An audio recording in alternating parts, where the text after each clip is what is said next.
All right. Hello and welcome to a particularly well-attended governance and risk call.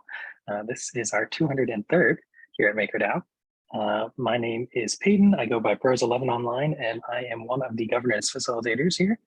And this is our weekly call where we go over kind of all things Maker, talk about what's happening in governance, any risks to the protocol. In our open forum, we hold it every week, and really pleased that so many awesome people that both work for the protocol and care about Maker and DeFi self in general have joined us today. So before we get too into things, I did want to lay off a couple rules / guidelines to make sure that we can have a really good engaging call.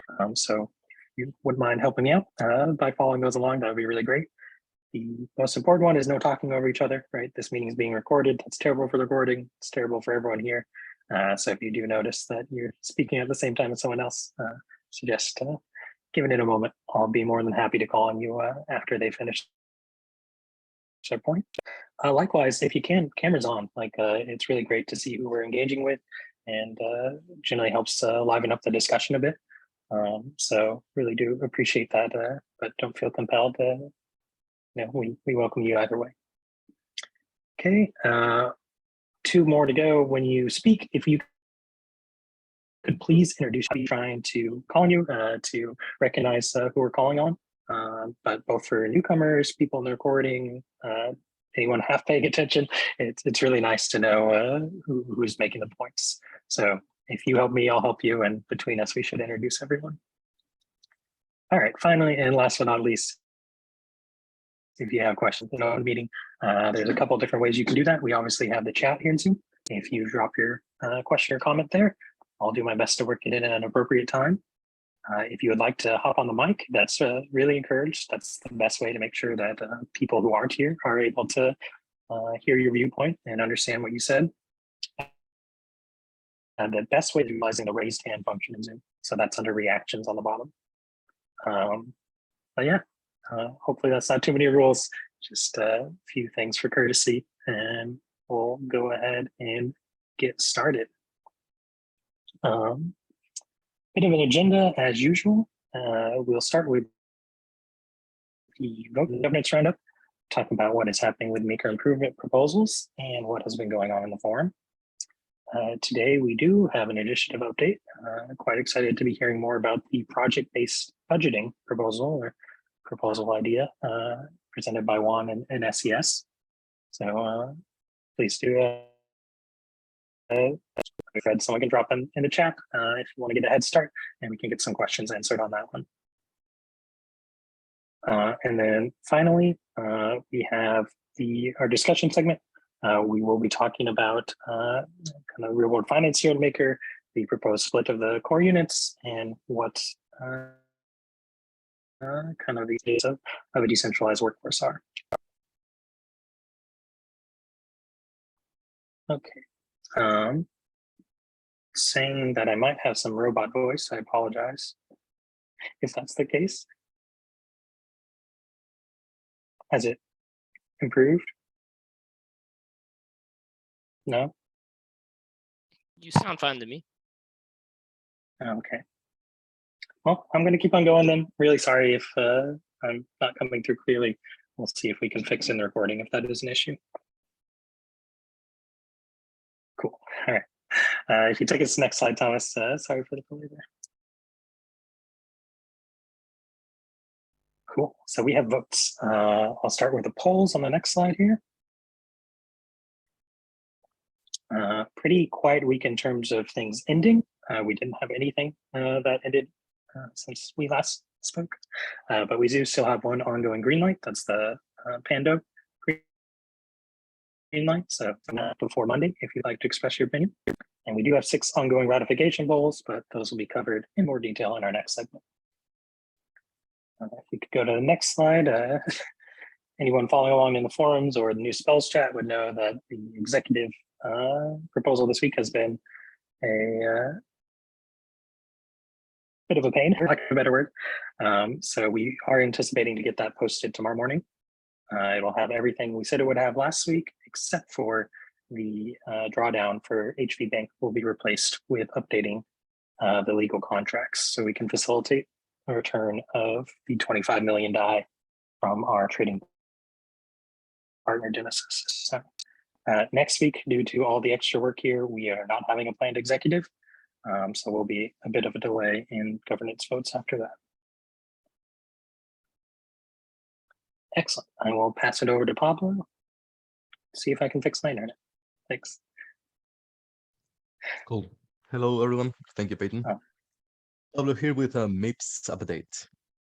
So as Peyton mentioned, we have 6 ratification polls that went up on Monday the 5th and will run until Monday the 22nd.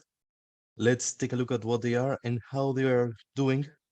The vote breakdown picture that you're seeing was captured from the voting portal, about 1 hour ago. So no is the leading option for Maker Share Redux, a 10 million DAI pool allocated across liquidity pools to support DAI liquidity and utility and earned yield. We also have 2 budgets. The one for the DAI Foundation core unit provides 3 options: Bear, Super Bear, and Base. The currently leading option is the Super Bear scenario.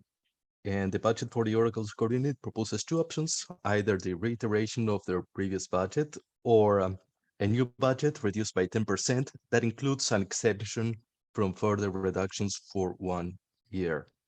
The latter is the one that's currently leading. We have 1 core unit being offboarding being voted on, and no is the leading option for the ratification poll for the offboarding of the events core unit. Sorry if I sound a bit stuffy. I'm a bit under the weather. Next slide, please.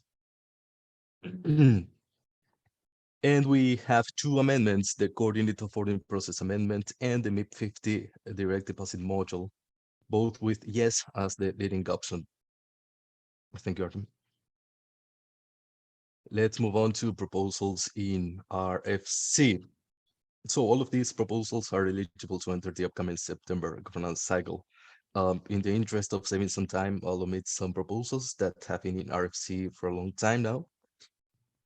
So we have a MIP set that includes 3 proposals. MIP 77 formalizes the delegates and their compensation within the MIPS framework. MIP 78 and 79 define the way that compensation in DAI and MKR is established for recognized delegates. This MIP set is intended to replace MIP 61.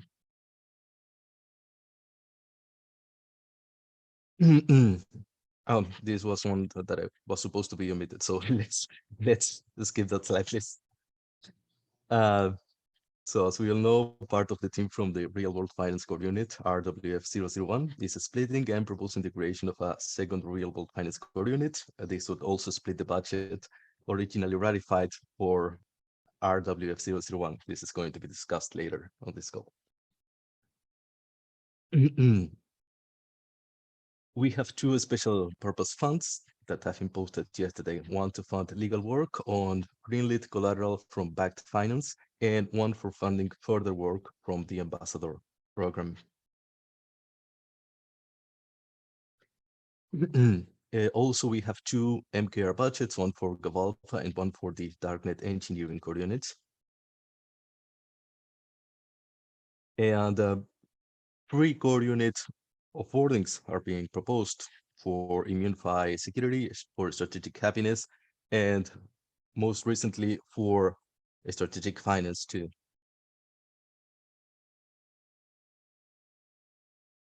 We have the facilitator onboarding for Joshua for 𝘰𝘰𝘮𝘳 security core units. And finally, sorry, everyone. We have 2 amendments, one for the, I see what's happening. I actually did remove some of these proposals from the slides, but they are not updated, I think. So we have the amendment to add a retrospection process in MIP 0, and more recently in MIP 42 SP24, which aims to shorten the feedback loop for delegate participation. There's a bit of overlap between this amendment and the proposed MIP set for delegation. Next slide. So some important dates. Ratification polls, as I said, will close on August 22nd, and the September formal submission window opens on September 9th. Sorry if the date felt a bit rushed. It feels that way because it kind of was. Thank you. That was awesome, Pablo. Thanks for rolling with the bunches there. Awesome. That was Pablo, one of our MIP editors this week. Actually, Ardem will probably tell you about it. I'll just go ahead and introduce Ardem from Governance Communications Core Unit. Once we refresh the slides here, he'll go ahead and walk us through the form at a glance. All right. In the meantime, I'll post the form recap link. And actually, that's one of the things I didn't throw into the announcements. I thought maybe you guys would put it in, but also just to keep it down to 3 announcements. But yeah, congrats, Gala. Gala was recently appointed second MIP editor, so that's what we're all celebrating.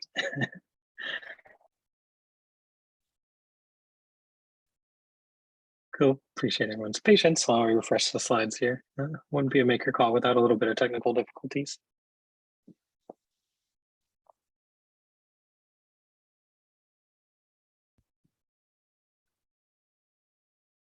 Get rolling in just a moment. All right, cool. Looks like it's up.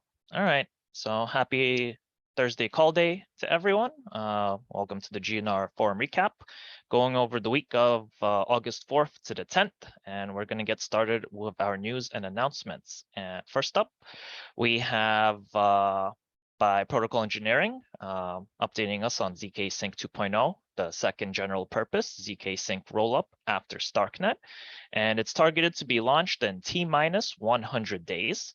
This post by Protocol Engineering states their intention to deploy a canonical DAI contract to the chain before its launch. And while it's not as simple as deploying to Optimism or Arbitrum, this is one of the, it's more simple than the Starknet DAI bridge. Additionally, PE plans to carry out and publish a detailed risk analysis on the forum. So keep an eye out for that coming up. And for our next up, we have GovAlpha, who announced a new and improved version of their governance dashboard. And new features include a Sankey diagram to visualize the current MKR delegation flow from the main delegators to the delegates. Also support for full screen charts and support for delegate contract expiration. They also added a new delegate section, and there's even more that's mentioned within the post. Check it out. Also, the link to the dashboard is available on both the original post and the forum recap. And for our last announcement, we have Long for Wisdom, who posted in an initiative to compile and create a set of layman summaries explaining each DAI-backed asset, including the real-world assets. And several community members have stepped in to provide some asset descriptions and share feedback about the project. Additionally, 𝘊𝘰𝘳 from the potential real-world finance 0x core unit mentions that the team plans to have monthly review discussions on Maker's real-world assets coming up. And moving on to our signal requests, we currently have 2 signals active. Our first signal, posted by PEEPCO of Strategic Finance, aims to gather sentiment regarding MakerDAO's target spend level, which is our maximum spending amount excluding gas. Setting an official target spend level for the next 6 months will help set the tone on budgeting process by ensuring stakeholders to have a committed target during the planning phase. And a total of 5 target spend options are provided in the signal. And the question is, what is the maximum amount of target spend level that the protocol should spend over the next 6 months? And make sure, and also when you do vote, select all options, including your desired target spend level. In terms of vote breakdown, option 3, which is spend level of 12.5 to 15 million, is currently in the lead. However, the signal ends on August 16th, which allows plenty of time for more votes to come in. And our next signal is posted by Kazala, who states that instead of being offboarded with other unprofitable collaterals, the Mana Vault stability fee was increased last year from 3% to 6%. However, today, Mana Vaults have improved in profitability and are generating a net revenue of $600,000 per year. In response to this, Ksala would like to see the Mana stability fee lowered to a similar rate as to other collateral types, such as Link and Matic, that have a stability fee of 2.5% and 3% respectively. And in conclusion, the signal asks whether Mana A stability fee should be reduced down to 3%. In terms of vote breakdown, 75% of votes are currently abstained. The number of yes votes sit at 19% and no votes sit at 6%. Though the signal still has a lot of time to go, ending on the 22nd of August. And before we close off, I'd like to remind that delegate contracts are expiring, and any delegates and delegators who haven't migrated their delegate contracts to please do so by following the instructions provided in the post that I'm about to put in the chat box. And that's it. For more announcements, discussions, evaluations, reports, ongoing initiatives, check out the forum recap post. That was awesome. Thanks, Artem. Really informative, and despite the hiccups, we're pretty much right on time. So thank you. All right. That should do it for our kind of intro here. So we are going to be shifting gears a little bit in terms of this call. We're really fortunate to have an initiative update on a day with so many attendees. So hoping we get a lot of good questions and engagement. Main thing is like we're gonna have a presenter. So let's try not to be disrupted while they're presenting, but afterwards, really looking forward to the questions and answers there. Yeah, I don't know if Peyton or David, I doubt that these 81 people are here to listen to this initiative update. So if we want to poll on what the discussion should be, I know that we had locked real world finance split, but maybe I'm suspecting that all these people are here for something else. So I don't know if we want to launch that poll too. And we're happy to give our time back for the discussion, which is potentially what needs to be done. So Nick is saying tornado time. So I don't know how setting up a poll works. I don't know if you guys can do it in the next 30 seconds. Yeah, we're actually ahead of you, Juan. We set up the poll before you even mentioned it.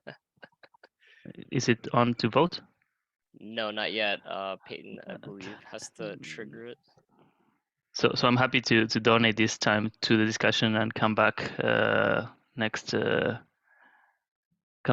week with this initiatives update. Just to give you a short list of resources where you can find. I don't know if you can move to the next slide, Thomas. Yeah. So there's 3 resources that you can check if you want to get ahead. But one of them is the forum post, which I try to make it as simple as possible. We're getting a lot of feedback there. So if you want to go to the forums, you can join us there. The second one is the last week SES update. So we discussed that with some fellow members. And the third resource that you can check is the YouTube at the delegates office hours that happened an hour and something ago. So yeah, if you want to check, you can potentially go there and see what this is about. And yeah, if you guys want, we can donate the time to the discussion instead of going through this. And happy to come back next week. Right on. I got the poll ready. I guess slight miswording in that I worded it as only changing the discussion segment.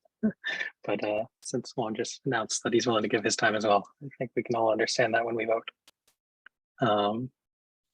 Yeah, obviously there's a lot of plurality support for both of the changed options. I'll consider that to change.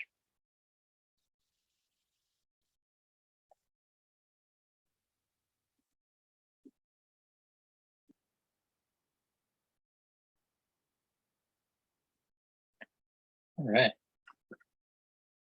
So got about half of the people voted so far. If you don't have an opinion, I'm sorry, I forgot to put a state option, so feel fine to not vote.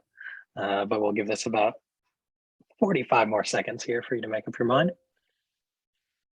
Right now, in case you're on the fence, we are looking to shift topics. So let that guide your decision making. By the way, pros, I think another poll we should run before the the call ends is a demographic poll, because I feel like today's call actually has a completely different group of people than our usual group. Yeah, that's a really good chat. And luckily, thanks to Zoom's poll features, all those demographic polls are saved. So that's super easy to do.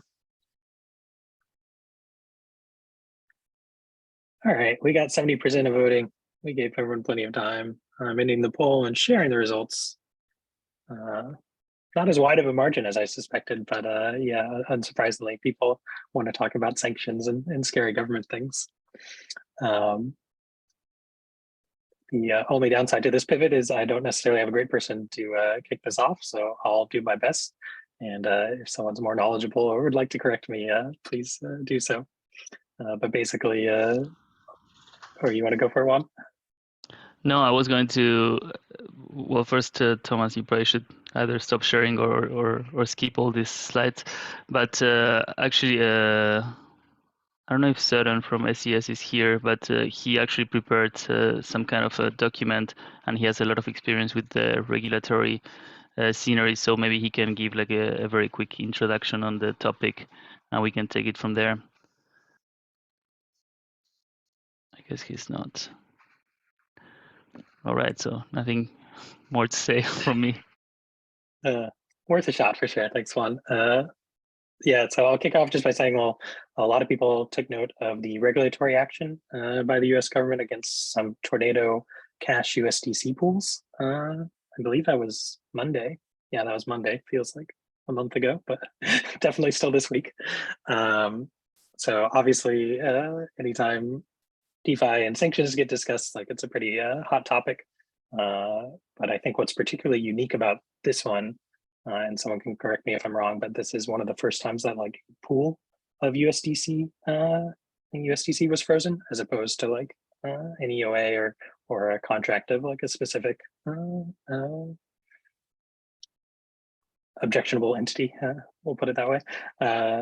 So this is obviously pretty big deal for us. One of the big core risks to Maker has always been, not always, but for recent memory, has been the USDC collateral. That is because USDC does have this blacklisting option. So in this case, it was the government putting Tornado Cash on sanctions list, but actually Circle does have the ability to blacklist the moving of USDC unilaterally. So they can even do it when not directed by the government.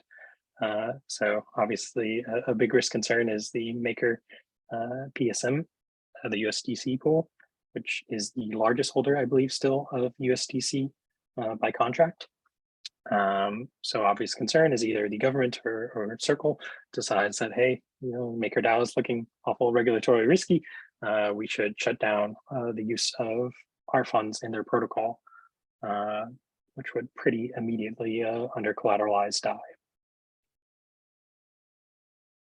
All right, I think that's like a pretty good introduction. Hopefully, I'm sure some smart people will have more to add. But that is kind of the context of why we're talking about these things so much this week.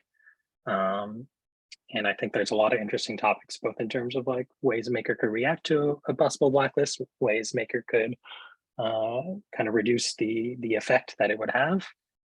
All very interesting topics. So kind of really just want to open it up to the smart people we have this room and see if there's a particular thread we want to start on.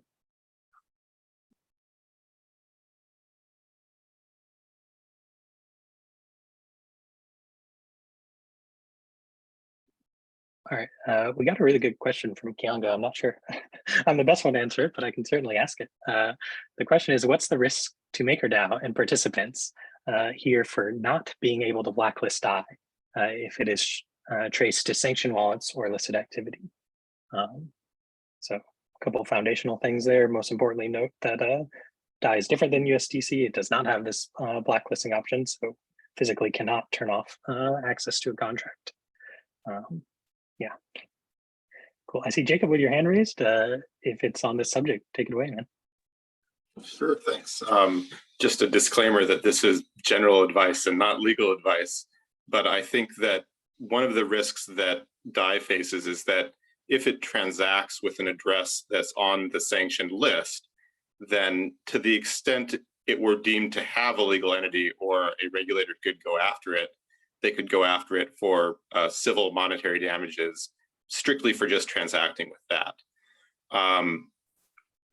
Transacting with someone that transacts with a sanctioned person is not directly a problem. I also think there's kind of a global consideration that Treasury had a big problem with Tornado Cash because it's a truly anonymizing entity. So they were really having a problem telling where is money flowing from one person to another. While, certainly all of DeFi is potentially in the crosshairs of regulators, there's not the same problem of anonymizing when you transact through a normal smart contract. In fact, kind of the government likes it because they can see, okay, the money's flowing from here to here to here. So it doesn't, it's still a regulatory issue, but it's not the same regulatory issue and same structural issue. That's very important. Thanks, Jacob. And props for using the raise hand feature as well. That makes my job really easy, so I encourage others to do so. Cool. I'm seeing a lot of questions in the chat, so I'm kind of just going to go in order of appearance until I get swamped by more comments. Qianga actually had a follow-up. Was regularly, why do we think Genesis will no longer convert DAI for USD? This was kind of the issue at the crux of the executive woes we've been having this week of wanting to send money to our vault facility, being informed that our trading partner wouldn't trade to USD, and then having to figure out what we were going to do from there. So obviously this is pretty pure speculation, right? Like they have said some things to our parties. But this did happen the exact same day as the Tornado Cash announcement. Could that have been a legitimate reason to be more cautious? Definitely. Could have been an excuse to get away from something that someone higher up decided they didn't like. Probably as well.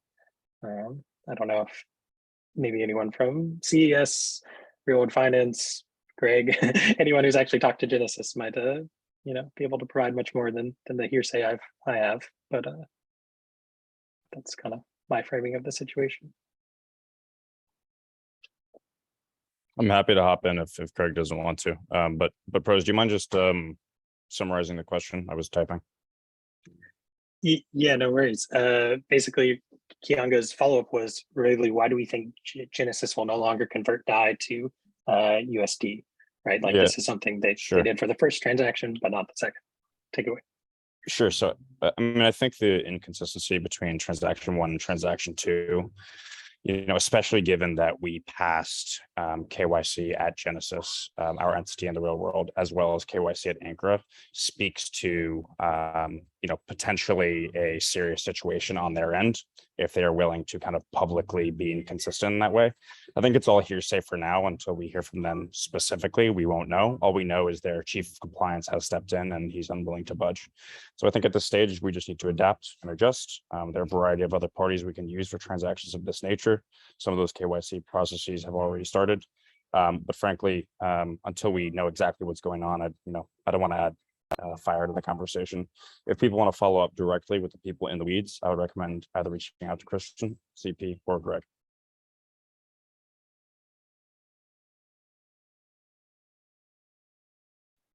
Awesome. Appreciate that, TJ. Frank, I see you with your hand raised. Got some chat to attend to.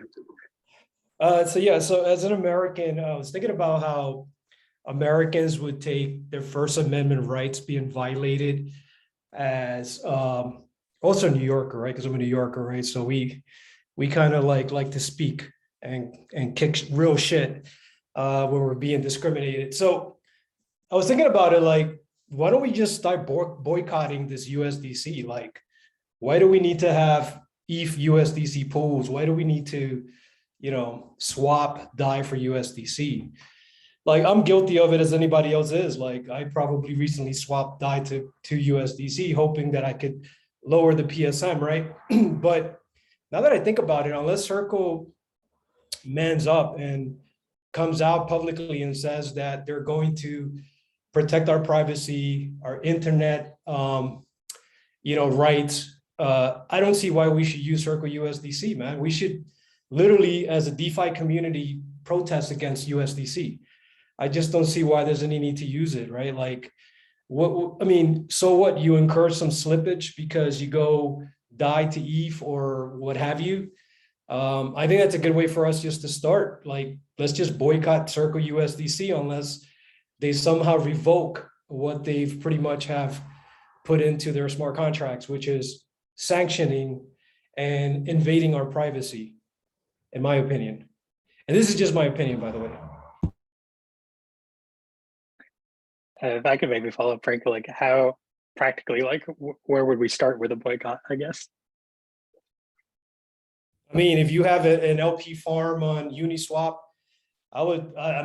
this is not financial advice, but I personally, you know what, maybe folks here won't take my recommendation, but I'm not going to use USDC anymore. Like, I haven't, you know what, I'm not the biggest fan of, and nothing against you guys at Liquidity, LUSD, but I'd rather use LUSD than USDC. I mean, I'm just making a commitment, and I think that folks can do the same thing here. I mean, how else do we fight the power? We fight it by not using their products. And I think that if we unite together, we can make this happen. It's actually pretty cool, at least from a governance angle. It's not actually doing something with MakerDAO, but kind of harvesting the collective power of the fact that we're all a bunch of crypto users who are pretty aligned. Thanks for sharing, Frank.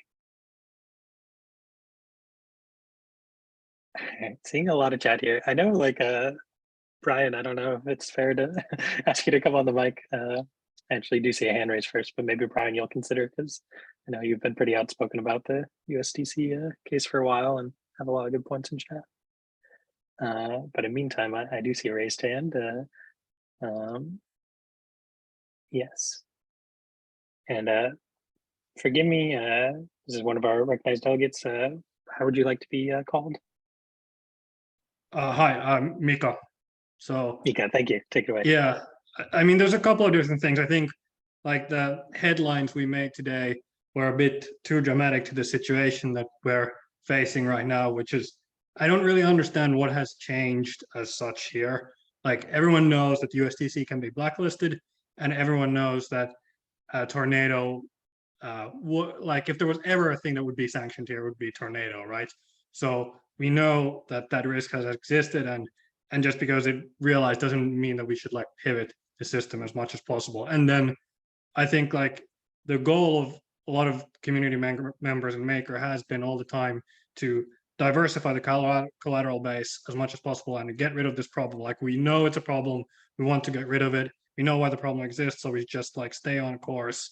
I think there are like things at the edge that we can do, such as like lowering stability fees to 0 so that we can encourage minting as much as possible with crypto collateral. I think that strategy should be used more in bull markets as well to undercut competition and things like that. But yeah, generally it's just incrementally moving towards away from USDC. And even within the USDC pool that we have, we can do things if people find them useful, such as like putting a bunch of it, and this is from One Split, the idea of putting a bunch of it into like LP pools into price ranges that will never get like touched or whatever, so that it's not just sitting in like a single contract and it's spread all over the place.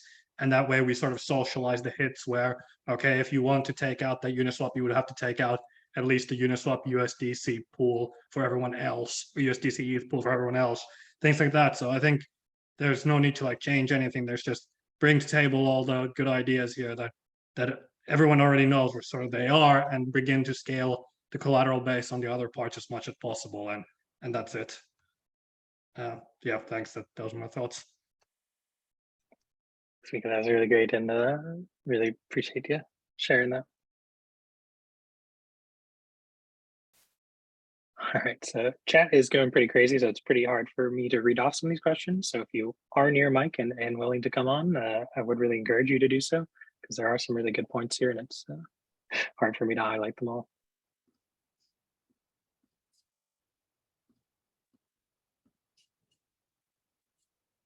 Hello. Hey, take it away. Hi, this is Amin. I'm from Rye. Can you guys hear me okay? Sweet. Just wanted to chime in and say that, you know, it's an unfortunate reality that USDC was blacklisted in Tornado. I'm a big fan of Tornado. I helped give them their first grant money from 𝘰𝘃. We believe in personal privacy as a use case. I think the legitimate next steps now is like sue the government for infringing on our rights as US citizens, and also prepare any protocol in DeFi to exist without US citizens. It's only a matter of time before these things are up for being sanctioned. And so offboarding all USDC or preparing for the reality in which you might need to is a good move. I'll echo Nikolai in saying that it probably makes more sense to implement the TRFM and negative rates first. You are free to use all of our glorified research and development that Rye has done for DAI. We are happy to help in any way that we can. So just wanted to say that we'll still be interested in posting Rye's collateral one day. We did move off of our multi-sig governance into an actual compound governor system that has, you know, longer time periods. Of course, Rye is still small. We do have the, you know, fatal flaw of only being backed by Ether. So scalability was a bit of a concern, but it seems that, you know, potentially there's things to learn from Rye for DAI now, and we're happy to work with you guys. Thanks for coming on our call and sharing your position there. Cool. I do see a hand raise from Jacob here. Take it away. Sure. I just wanted to comment on a couple things I saw in chat. Someone was asking, if we move into real world assets, won't we face the same problem with sanctions that we face with USDC could block us? And that, I think, is absolutely a concern, that if you have a DAI address that gets sanctioned, that the generator address gets sanctioned, then you have, you know, right now all the real world asset agreements are set up, as I understand them, to work through broker dealers that are registered entities that accept the DAI, convert them to cash, and send them to a trust company. And those are highly regulated entities. They won't do business with a person that's on the OFAC sanctions list. So that's still a concern if we move purely from USDC into real world assets. But I would want to say I'm pro real world assets, not from a it benefits me financially perspective, but I think it's necessary to grow the protocol into something that people actually denominate transactions in DAI instead of denominating them in USD. Because if you denominate a transaction in USD and then you accept DAI as payment, that's all well and good, but you still eventually need to move that back to the fiat realm, and you're going to have issues with sanctions in that. And the long-term solution has to be something where things are truly denominated in DAI so that people care about getting the DAI asset at the end and not getting the USD at the end.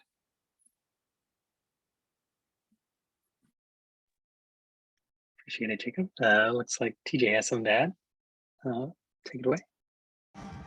Yeah, so I guess just to follow up on that, I don't know really where everyone falls on this particular issue, but you know, it strikes me effectively what we're saying here is that the existential risk of blacklist from USDC is greater than the existential risk of ETH dropping or whatever we invest in dropping and the depeg occurring. And it strikes me as that, you know, doing RWAs the right way is the most kind of obvious and measured middle ground. I think what's happening with Genesis right now, right, is like a perfect example of like a jam that we're in, right? But to Jacob's point, you know, if we're building towards a place where we want DAI to be the native sort of medium of exchange for the entire value chain, it doesn't just happen from a 0 to 1, right? We need to build it. And I don't think there's anyone in the ecosystem with, you know, sort of the status and platform we have to catalyze that world, especially with kind of financial incentives. So I guess just to ask people, do people regard kind of RWAs and signaling to regulators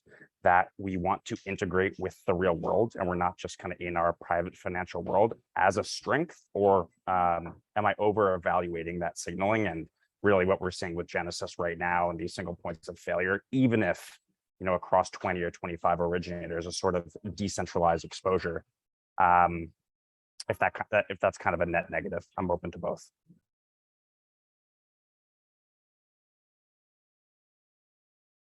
Yeah, we could maybe do like a chat poll rather than like a forum poll. I don't know if we want to get a quick vibe check from the community. That can be fun. So if I'm phrasing this correctly, TJ, correct me if I'm wrong, but maybe we could do something like put a 1 in chat if you believe that it is a strength of the system, or 2 if you believe that it's more of a vulnerability. Is that a fair framing? So I don't think we need to do that. I guess like where the interesting discussions are in all these issues is around the fringes. So I feel like someone like Black, or someone who's like very opposed to RWAs, or someone who's very pro RWAs, I would encourage those people to come on the mic. The idea again being that, look, USDC is a single entity, and if we continue to gradually onboard RWAs by virtue of spending the time to invest in those external relationships, we have a sort of, you know, decentralized exposure across many RWAs, right? That's one advantage. The other is we're signaling to regulators that we're willing to integrate as opposed to tear down in the real world. Very cool. So yeah, I would definitely encourage some maybe some opponents or strong proponents to hop on the mic after our next speaker. I see 𝘂𝘧𝘕 with a hand, so 𝘂𝘧𝘕, take it away, and then maybe we can get someone with strong real-world assets feelings. Sure. So I just wanted to discuss, there's just been questions about blacklists. What would be necessary for, if in the worst case, the government started telling us that we did have to start blacklisting certain addresses? Like, how big of a shift would that require? Yeah. I've seen a lot of people dance around this issue. Like, what would we have to do? We'd have to redeploy 𝘳, basically. Yeah, so redeploy the smart contracts. So a lot of work, right? So I mean, not only a lot of work, but like also like then there is no 𝘳, right? Like we'd have to wait for people to generate it. Like it would essentially like, yeah. We'd have to implode the project. Redeploy the system. You'd have to perform an emergency shutdown on the old system, or at least like slam all the debt ceilings to 0 or something, right? So that people couldn't. Right? It'd be an extremely disruptive process, to put it bluntly.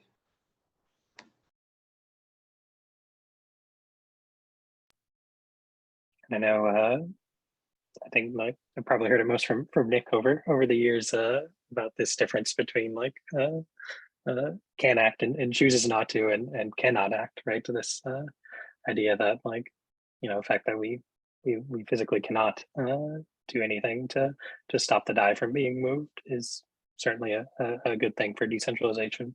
The tools out there in the wild, and you can't stop anyone from using it. You know, I want to circle back to TJ's question, because 3F Delegate has been a proponent of RWAs, and today's news of Genesis compliance department doing what they're doing is a big disappointment to me. Like at this point, it's like, why do we need to build, you know, real world assets or real estate? Why do we need to do, you know, things that humans can touch with their hands with USD, like with US dollars or even euros? Like, I think there's a paradigm shift happening here, and we have the ability to make a difference. And yeah, maybe I'm a dreamer, and there is no skyscrapers that are going to be built in the next 10 years with 𝘳 or ETH or RAI or LUSD, whatever your favorite token is. But the fact of the matter is that today, that was a low blow to my confidence of RWAs. Like, I know compliance departments, I know they have a job to do, but compliance departments are not always right. They're not 100% sealed. I do think that, you know, Circle needs to kind of step up here and like, BitMEX recently named them one of the most powerful entities in the Ethereum ecosystem. So I urge Jeremy Allaire and USDC Circle, Coinbase, all those folks to help us out here, man, because I've lost confidence. As a huge proponent, and you guys who know me in the maker community, I've been a proponent of RWAs for a very long time, and that I completely have lost confidence of why US dollars are necessary to build skyscrapers. I seriously have. If you can convince me otherwise now why that's possible, let me know, man. I'm open to hearing your input. And yeah, I get it. Like you're not gonna build, 590 Madison Avenue tomorrow morning with DAI or Ethereum or even Bitcoin. But and TJ, I see your hands up, so I expect a good answer from you, man. But this is not working out, man. This transition from on chain where you can see everything, every transaction, to the real world is just too opaque. And I kind of get why a lot of people aren't big proponents of RWA. So yeah, man, let me hear what you have to say. Yeah, guys, look, I would just encourage you to think in terms of years, right? So RWAs are not going to be trustless tomorrow, right? The idea is to build a money network for DAI to be a medium of exchange across the world. You're not going to build a skyscraper with DAI tomorrow because DAI doesn't yet have the network effect, at least outside of our world of crypto. The idea is to, over time, build towards a network and a DAI that has a certain characteristics that people want to use it, they want to spend it, et cetera, et cetera. Like the dollar has US reserve currency status that didn't happen overnight, right? If we get to the stage where people actually want to hold DAI, right? People in the real world, people in crypto, people spending on digital items, people spending on physical items, then you get to the stage where it's more trustless, but this doesn't happen overnight. So I think we as a community need to define what our North Star is. What are our principles? What is DAI? What do we want it to be? And then build methodically the steps from today to get to that end step, right? We're not building anything with DAI tomorrow. Originators aren't taking DAI tomorrow. We know that. This example with Genesis is an example of how we can get jammed, but I don't think it means that we shouldn't even try at all. I think what it means is we should staff ourselves with the best possible people, the best possible tools, and continue to engineer structures that are more and more trust minimized as we build. Maker is the only sovereign currency issuer in this ecosystem focused on RWA. We have a superpower, which is we can financially incentivize the specific changes we want to see in the world. If it's not us, it's not going to be anyone else, and it doesn't happen overnight. So then we should cut out the middleman. Why do we need Genesis in the middle for us to build skyscrapers, right? That makes no sense, but I'll let Jacob go. Wait, I don't understand what you're asking. Can you say it again? You're saying that you want time to be able to have some trust, to build some trust. But right now there's middlemen included, right? Like I think of protocols or platforms, whatever you want to call Centrifuge.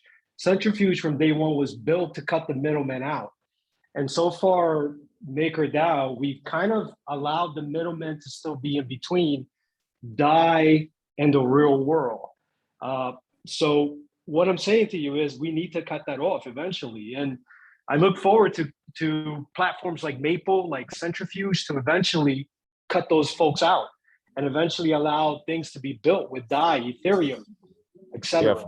Yeah, Frank, we're speaking past one another, right? So even if you use Centrifuge, which cuts out some middlemen, ultimately the end obligors that are borrowing capital, they're still not borrowing DAI, so it doesn't do anything. The reality of the world today, right, is the world runs on dollars. The real world runs on dollars. And so today or tomorrow or next year, you're not going to have a real world entity using DAI. What I'm saying is, if we want that future, right, where the economy runs on DAI, it is a money, it has a network effect. That 5-year target, the only way that happens is if we build into the real world today, step by step, using legal and traditional structures, but finding innovations, finding little ways to pull trust out of the system. If you look into the HVB structure, Christian was absolutely fantastic in finding these little ways to pull trust out of those structures, right?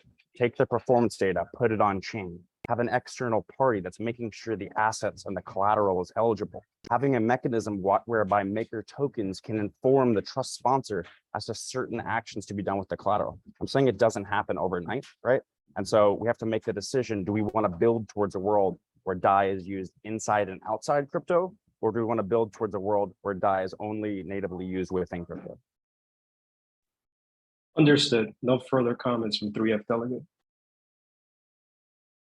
That's a good back and forth. I want to pass over to Jacob, though, who's been patiently waiting. Of course. Just to add one more thing, these loans that we have on real world assets, while certainly the people, putting up the collateral care about dollars, these are loans that in the vaults are denominated in DAI.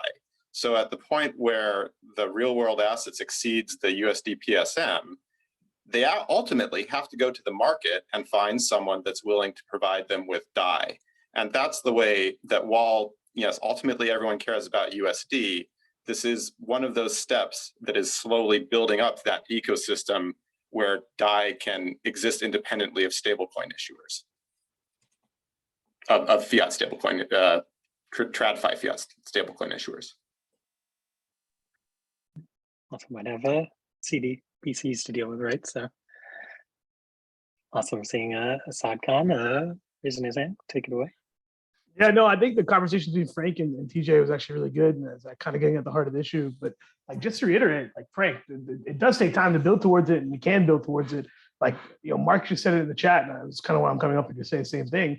You know, these are solvable problems. Like, it's not so black and white as everyone's making it out to be. Like, we made the decision, you know, years ago as a community to kind of go in this direction, and like the answer is to continue building in this direction and maybe take the risk a little more seriously and continue to execute, right?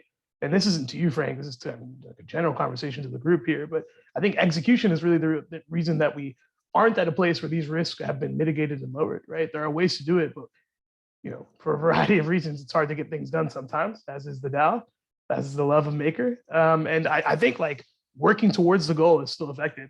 And to reiterate the point I said in the chat, I mean, there are other stablecoins that would love to learn that DAI is not going to use RWA, right? Like Centrifuge is a protocol and loves working with Maker for Maker's focus on this subject. But you know, there are other stablecoins that come to us all the time and we don't even talk to them because of the fact that Maker has built the infrastructure, the institutional knowledge, the capital, the credibility of focusing on the subject. And so to lose faith now at a point where there's so much opportunity, I mean, other people would just step up and would love to see that. Thanks, Assad. So looking at the time here, discussion has been going on for quite a while. It seems like it's still pretty rich and full to me. However, I would like to maybe pause and get a little vibe check, if that's okay. So if you're willing to help me out, if everyone here, if you could just drop an emoji in chat for how you're currently feeling.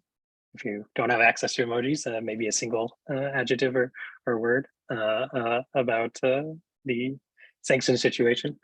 Are we feeling scared, happy? I don't know. There's a lot of good emojis out there, but just kind of curious how everyone's doing. I like that Chris Black used the clown because it seems on character. There's some very good emojis. His proposal is to shut down DAI. Who all in favor say DAI? It's absolutely a joke. Yeah, I mean, so obviously we're going to have a lot of different opinions, right, on this call. And I think one of the real strengths of the Maker is the fact that we can discuss things so adamantly, right? The fact that we can all have different positions and use them to inform each other. So like, I don't know, I really appreciate the people who take the opposite views of me as they help like inform my opinion and make it harder for yeah, I had to deal with some miss people that things. had opposite opinions of me yesterday. They were suggesting that the people who write open source software should go to jail. I don't have a lot of respect for that opinion. I told them to go fuck themselves. I felt that that was the appropriate response. Sure. Yeah, I mean, obviously, what you do is your kind of own choice. I would like to focus on collaborating and trying to build stuff here rather than tearing each other down. Controlled by your own delegates. Like you've been infiltrated. Yeah, I mean, part of the, I think, strength of a permissionless delegation system is the fact that anyone can join. That if you feel that our system is not being properly run, you can take a stab at it yourself. Cool. Well, do really appreciate the discussion, like honestly. So thank you. All right, back to the vibe check. We got a lot of different vibes. Some are bored, some are tired of this. Some are just waiting to see what will happen next. I do feel like though that maybe we haven't gotten enough kind of contrary opinions or more worried opinions on stage. I don't know, Chris, if you'd consider taking the mic or not, but I know you are definitely outspoken on these issues.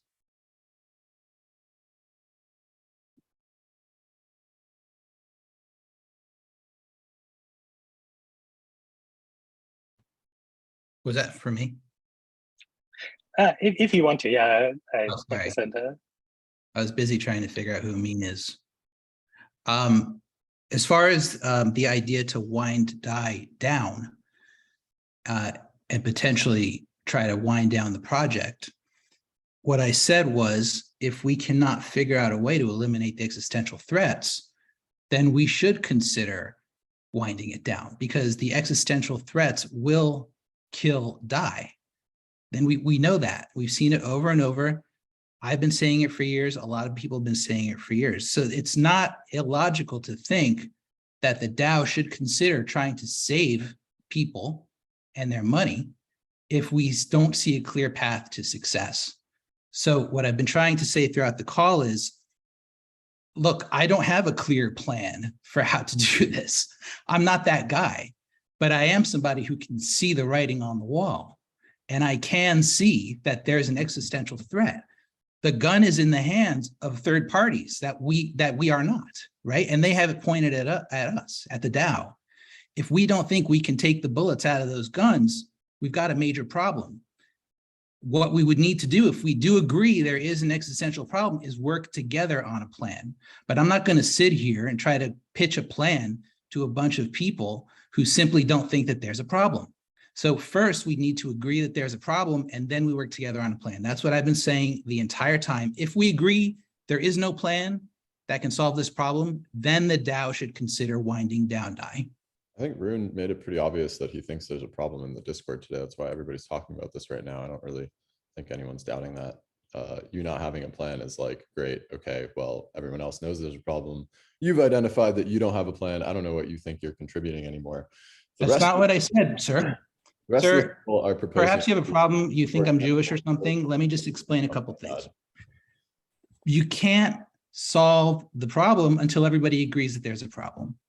Okay, and not everybody here agrees that there is an existential problem. If there are people here who think there's an existential problem but aren't acknowledging it, then it's time to acknowledge it, because everybody's going to be on the hook if the existential problem comes true and DAI goes down and people lose a lot of money. Okay, so it's time for us to be real about it. We should have a vote. Let's put it up in the forum then. Let's put it up and just have it out. Anybody who wants to speak can just exit themselves. The question is DAI savable? That's the question, okay? It's a yes or a no, okay? That's really what we need to figure out. If the yeses come out ahead, then we need to work together on a plan to limit the existential risk. That's my point. You can insult me all you want. I really think that you should just exit this community. Like, because if you're not on board with trying to navigate the risks and everything that's in front of MakerDAO, then you really shouldn't participate. You didn't listen to a word I just said. I listened to every word you just said. You're not listening. Hey. What I said was, let me repeat it because clearly, thank you, Peyton, if it's all right. I don't want to. What I said was, we need to come to terms with the fact that third parties being able to shut DAI down is an existential risk that is intolerable. If we can come to terms with that, if we can all agree on that, then we have no choice but to figure out how to eliminate that existential risk. If we can't come to terms on that, then we have a different problem. And if the DAO primarily thinks that risk is not an untenable risk, then that's the DAO's problem, you know. But what I've been saying over and over is it's an untenable risk to have third parties that are subject to sanctions and regulations and every whim of every government in the world. It's an untenable situation to have DAI's fate sitting in their hands. That's what I'm trying to come to terms with here. Okay, so I'm not saying shut DAI down tomorrow. I'm saying, do we agree? Do we agree that it is an untenable situation for third parties that are subject to regulations, sanctions, governments, everything? It's untenable for them to be in total control of the future of DAI. That's the question I'm asking. So far, everybody, the majority of the DAO has been saying, yes, it's fine. Let's keep it that way. Okay, I'm asking it again today with full knowledge of everything that's going on in the world. Is that still a tenable risk to you, or is it untenable? That's what I want to know. So no, I'm not leaving the community. Amin can call me whatever names he wants to call me, but I'm here to pose this question and this point of view, and that's what I'm here to do.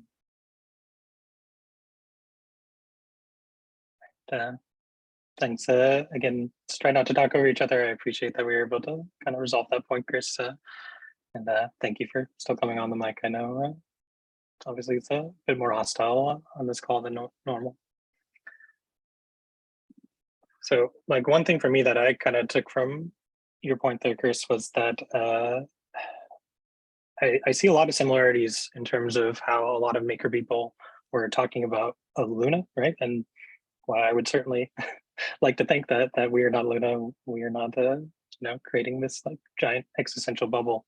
I think it is important to reflect on this idea that we had very similar advice to a competitor when we saw a flaw in their business model. We said, yeah, well, you guys should really start winding down, shutting it down, figuring out, because the way you're going is going to implode. And then it did. So, yeah, I don't know. That's the perspective I take from you, Chris. And I know I've got a neutrality mandate, so I try to keep neutral, but perhaps you felt that I've supported reward assets or against your plan. But I do really appreciate you bringing that perspective to the call.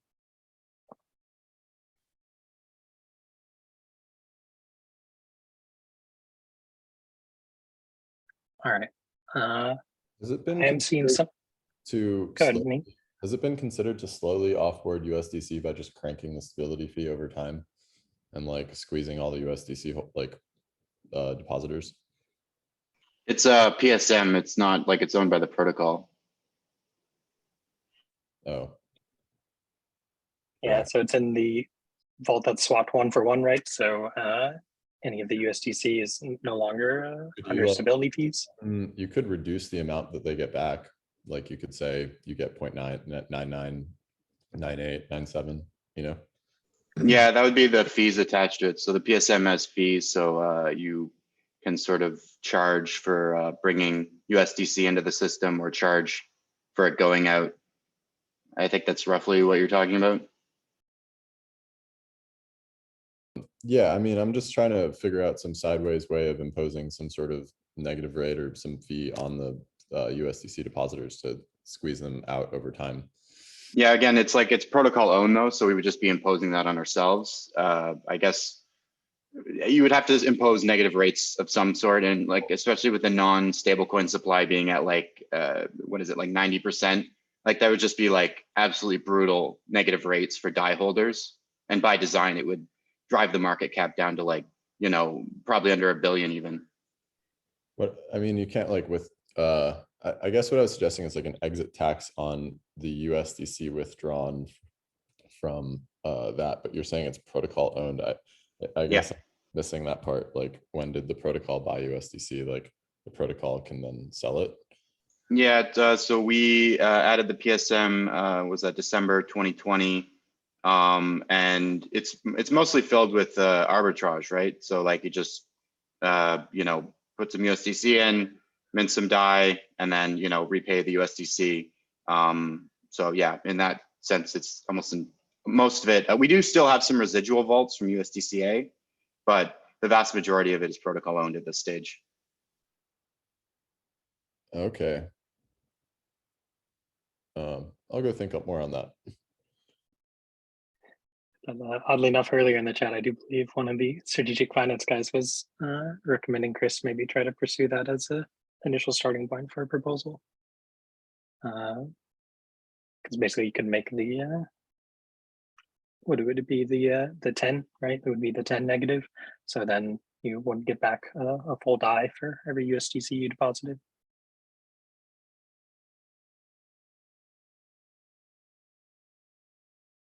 There's also a maker improvement proposal, MIP 65, who's trying to move some of their USDC to US treasuries and other bonds. And luckily for for the community it is with a different jurisdiction outside the United States, my home country, unfortunately. So hopefully there'll be better luck there. And that's one way to diversify, getting away from USDC, although it still is, you know, a centralized point of failure. But I think a lot of folks here should probably look into the end game, what Rune has proposed. And to Amin, you know, he pointed out that Rune has already said that, yeah, we as a community, MakerDAO needs to move away from USDC, right? So that's something that the end game is looking to implement and to get away from USDC and target about 75% ETH backing DAI. So I'm looking forward to that. That call is a shameless plug here. That call is at 9 p.m. If somebody wants to drop the link in the chat, that'd be great. So I urge everybody to join so you can learn a little bit more about the endgame proposal. What I wanted to ask is, like, to Jacob's point, like, how can we discern if anything changed from a week ago? Like, I'm also of the opinion that we need to move out of USDC. I don't like that existential risk, but we're on a path here, right? So, like, is there anything where we can say, okay, because this happened, Maker is directly at more risk than it was a week ago? Because I'm still not certain that is the case. Like, I have no data to judge that. So if anyone has any idea how to judge that, then I'd be happy to hear it.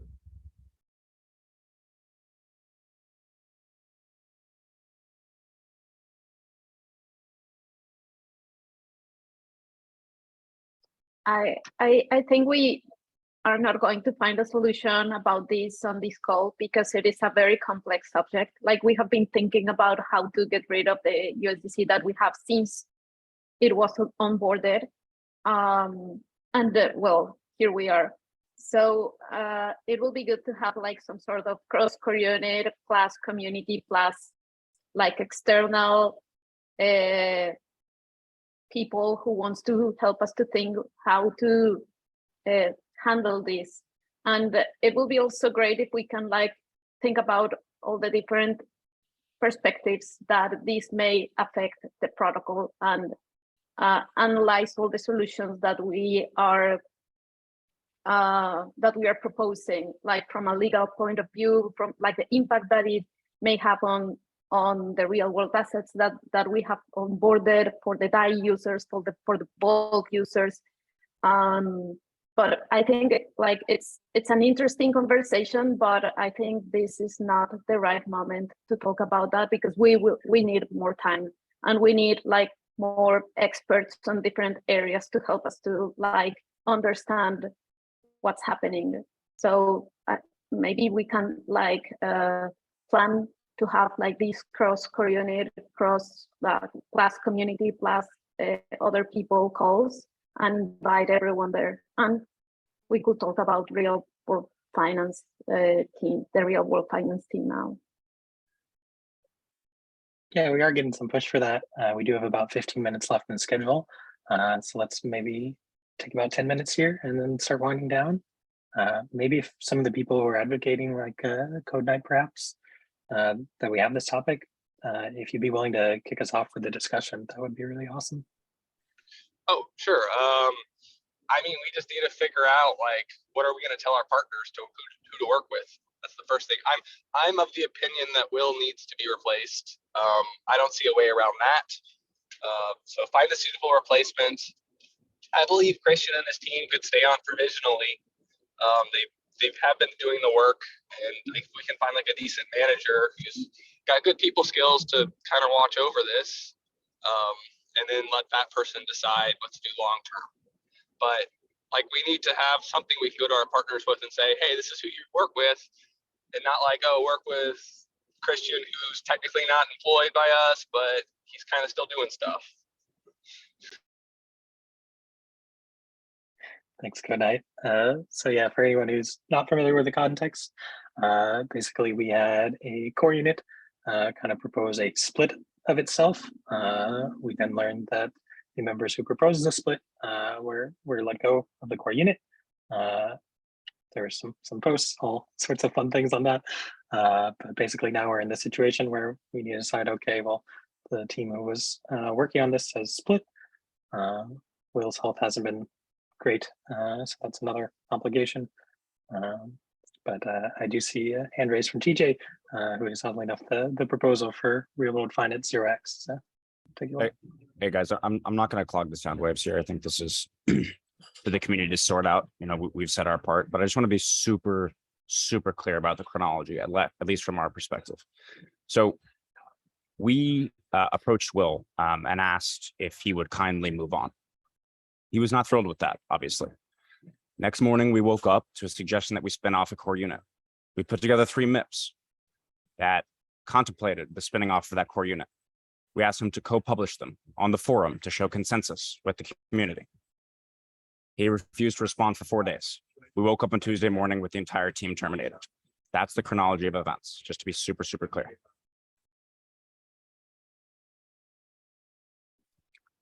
Appreciate that, TJ. A question just from a procedural side of view, because like maybe Peyton, you can answer that, because I think right now the mandate of the DAO is with Will, right? And so all the assets that RWF has been working on are attached to Will, because like I'm still confused about how this works. Like, you know, for me, the situation that's most disturbing is 2 parties going up, like this unclarity of who's responsible for what, and I don't know how you're going to address that with 2 parties that are not on talking terms. Like, how is that going to work? The way it's working, I would encourage everyone to read my most recent post. I tried to make it clear. The way it's working is it's not clear if the 3 of us, Christian, Eric, and myself, have any mandate whatsoever, right? We don't know if we've been terminated. We don't know if that's legitimate, given the nature of the termination. We don't know anything. All we're doing is maintaining a relationship with the counterparties like we were before, except the only difference is we're not being paid. We care about this DAO. We put these deals together, right? And we're trying to maintain business continuity. That means tracking the surveillance and the performance and the existing vaults. That means getting the HVB and SocGen stuff done, which is a mess, right? We're trying the best we can to make sure there's a smooth transition, because we all have reputations at stake. We love Maker and we have reputations to external originators. We're doing the best we can. I just don't know where I'm at. I don't know if you guys want us to keep building, if you view the terminations as legitimate or baseless. We just don't know. We're just doing the best we can to ensure that, you know, if CES is to receive all of our collateral, they know what they're doing.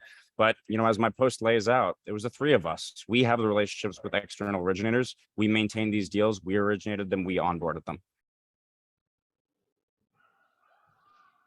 Yeah, I read the post, so thanks for that, and it was very well written. So kudos there. I'm still like, I keep running into the same issue that I don't know.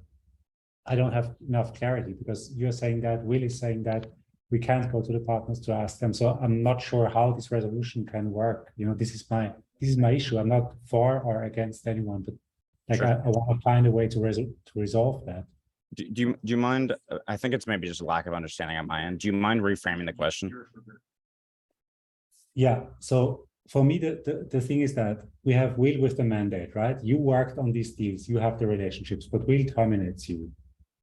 Like if I imagine that from a company point of view, we hire a company to do RWF. They come up with the deals. Then the CEO of the company fires his 3 workers who have been building these relationships. Like in a normal company setting, this doesn't change anything. As long as the company can still deliver, everything's fine. So you know what I mean? I'm a little confused about these attachments. Like the relationship diagram here is totally unclear to me, and which makes it so hard for me to decide anyway, or even give direction. My point of view is what I want is continuity, and I don't want the DAO to lose money. These are my priorities. Everything else is really like, I shouldn't even get involved because I'm not your manager and I shouldn't be, you know, it's like, this is my point of view personally.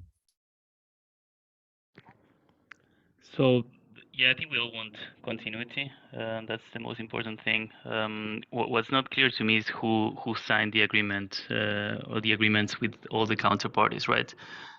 Potentially the DAO has an agreement with Will, and that's what has been accorded. I'm not here to judge if that's a good deal or not, or how Will is doing his job.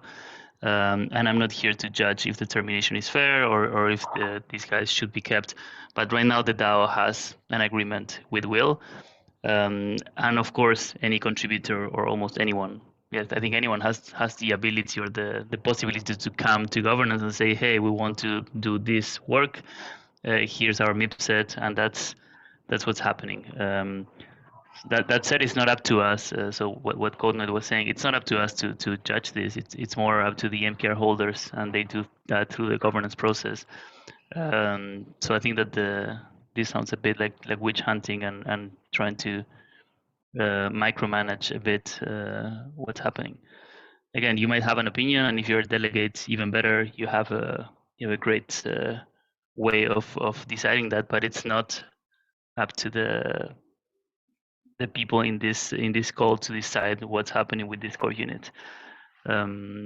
Again, if this core unit gets accepted, even better.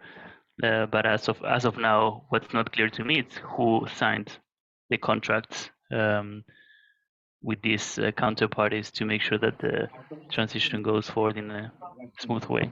There's no signed contracts. All we're saying is there are commercial, legal, and surveillance realities to managing these deals. And historically, the three of us have managed them, and we're still managing them today despite having no mandate. And the reason we're doing so is for the sake of business continuity in the DAO. But your points are great. I think in a lot of ways, this situation is sort of unparalleled.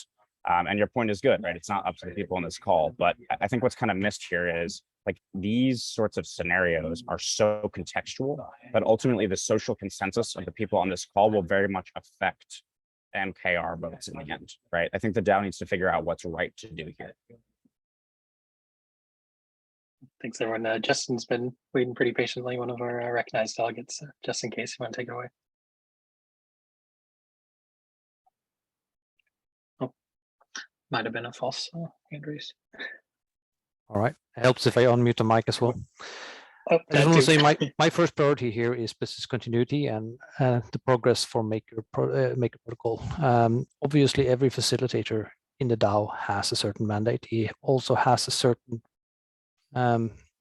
mandate to hire and fire whichever contributors that he feel fit. But what is really surprising to me is a lack of a formal response from the RWA core unit to the Maker community on the situation that has arisen and how the RWA core unit intends to collect these threads and ensure business continuity. And in lacking such a response, it forces Maker holders and delegates to start looking to alternative options. And one of those are presented as an alternative team. There's other suggestions that is floating around, splitting off some of the budgets, moving it around to other core units. These are options we need to consider at some point. And I do agree that this meeting alone does not have a mandate or a possibility to do that on its own, but it is a place and a forum to discuss potential options going forwards to put into formal governing processes. And we cannot sit on our hands forever and wait for a response. And I think it's, honestly, I think it's really irresponsible for a facilitator to leave this situation up to the community and don't take charge here and don't take responsibility and act on his own to solve this. That is something I fully expect from any facilitator that experiences hiccups in their progress, that they come back to the DAO itself, lay out their plan, either ask for more resources if that's what they require, ask for more time if that's what they required, but present some sort of solution for the DAO to vote on or to make provisions for other ones, because this situation is not only affecting the RWA core unit, it's also affecting other core units. Yes, I know, Juan, and it's actually something I am considering because unless something is happening, that is one of the ways we can actually clear a path for other proposals to come forward. But that is also a disruptive action.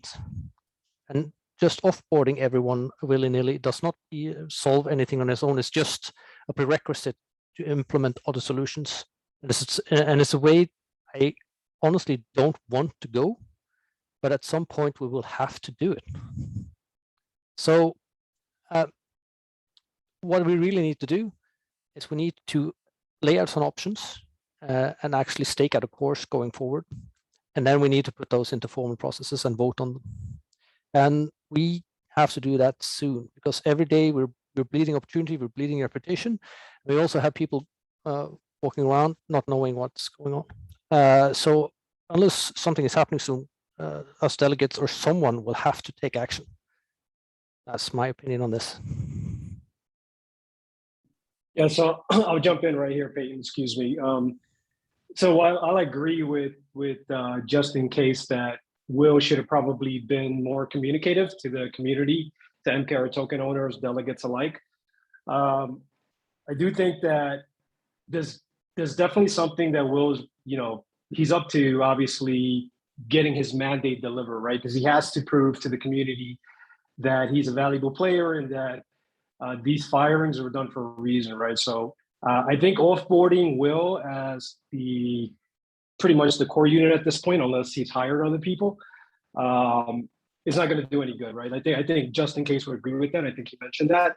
But this event kind of like reminds me of like some of the MakerDAO community members who are just wishing for automation, right? Like I've heard things like one day it'll be all automated and there won't be any core units. And I think to myself, and I'm like, man, core units are beautiful, right? I like a lot of the team members. I got to meet them, and it's going to be rainbows and butterflies. Core units are going to deliver. They're going to be so awesome. But now I kind of get it, why folks want automation. Like MakerDAO, unstoppable, automated software that just keeps drilling away, DAI, and just making this beautiful stablecoin that we all believe in. And the reason why we're here pretty late at night in Europe and pretty late in the afternoon in the US, right? So I get it now. Like all of this politics back and forth, firings, not firings, offboarding, onboardings.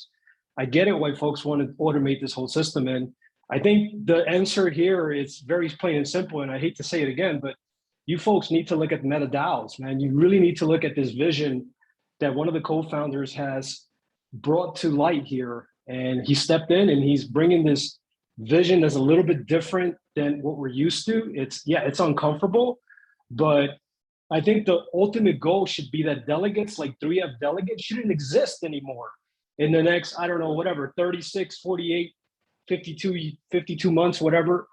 Like this should all be automated. Like we shouldn't be having these discussions. And, hopefully I'll see you at the next ETH Denver. And by then, we'll all be just automated and stuff. I mean, that's my wish. But this event, that's all that it just brings me back to the folks who are big proponents of automation. Awesome, thanks, Frank. And we are quickly running out of time. Have perhaps already gone over. So I did want to kind of start winding us down, if that's all right with everyone here.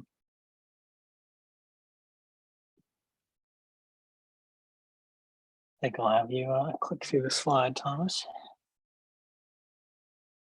Cool. So really want to thank everyone for coming out. Today was perhaps a bit more heated than usual, but I did really appreciate the level of discourse, the ideas being exchanged. We still have a lot to solve. Luckily, there's a lot of ongoing discussions, the ones we've been having here today. You'll see versions of them and perhaps even more in our forum. So please visit there, continue the conversation, join us in our Discord, and in public calls like this throughout the week. I think we've got a lot of exciting calls coming up. Maybe flip back real quick, Thomas, because I think there's a couple relevant ones next week, including like a AMA with an arranger for real world assets. So that's probably pretty important this week. And as always, we got decentralized voter committee calls, one coming up shortly after this ends, and a bunch of office hours from core units. So just want to encourage everyone to keep these conversations going, right? We're not going to solve everything in one chat, and your voices are really valuable to finding a solution. So thank you for coming, and see you same time, same place next week. Thanks, everybody.